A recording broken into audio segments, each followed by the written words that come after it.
We've heard about manifestation, about visualizing, believing something and attracting something.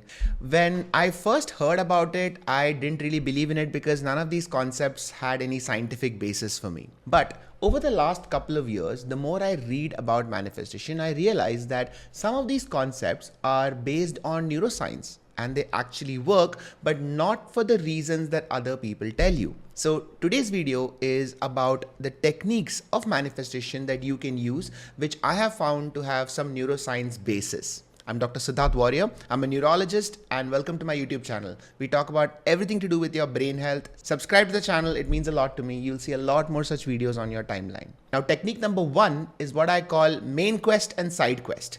And it's all about intention setting. See, when you wake up in the morning, your brain is flooded with a lot of choices of where it can pay attention to.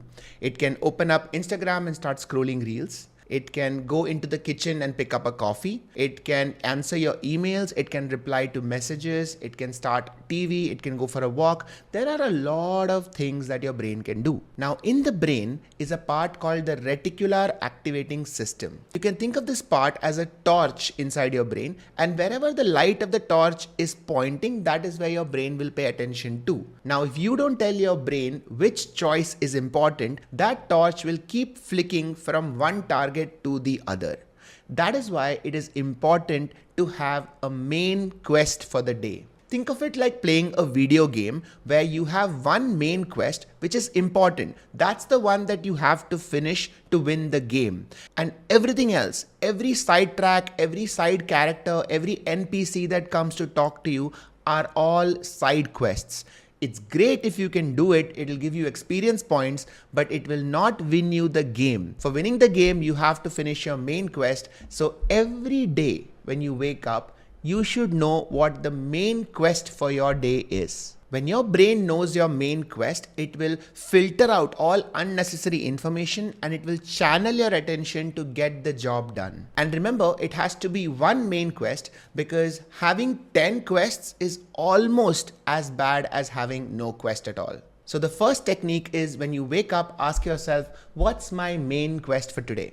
Now let's get to technique number 2. It's what I call the momentum technique. And the key here is you don't decide to move, you move to decide. Now, your prefrontal cortex in the brain is great at planning your future and it wants to make the best possible plan to ensure that you are happy in the future.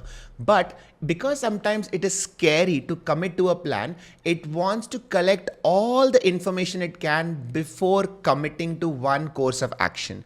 That is why you can have decision paralysis, where you don't really know what to do because you don't really know how it will turn out. But what the prefrontal cortex doesn't know is if you take a leap of faith, if you start moving in a particular direction, more information opens up. Similar to a game where as you move forward, more of the map becomes clearer to you. Similarly in life, once you take a step, open the laptop, send an email, talk to somebody, once you start doing that, your brain will get more information and now you can make the next steps more easily. Also with each step, your brain can get a positive feedback. There's a dopamine spike and that can give you motivation to keep moving forward.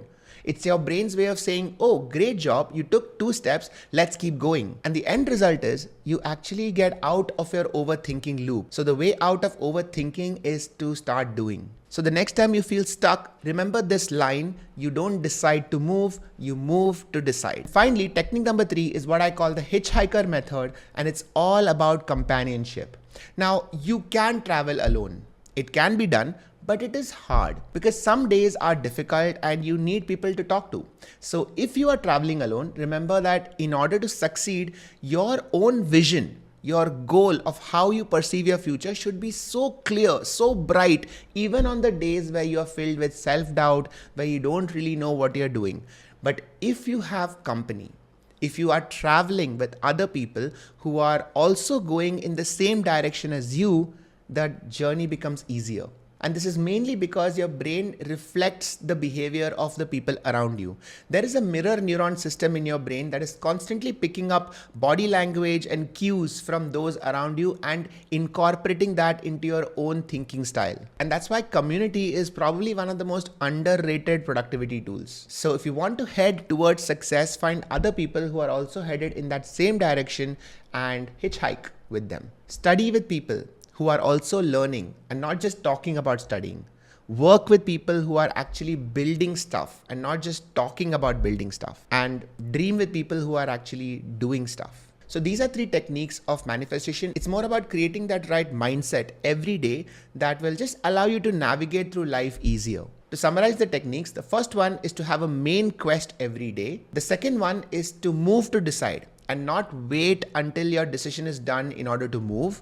And finally, the third one is to hitchhike your way to success, which is finding the right company on your journey. If you found this useful, and maybe some of you have heard this exactly at the time when you need it the most, let me know in the comments below. Like this video and share it with all your friends on WhatsApp, on your family groups. You never know when somebody is looking to hear something just like this to get them through the day. I will see you all in the next video. Bye everyone. Take care.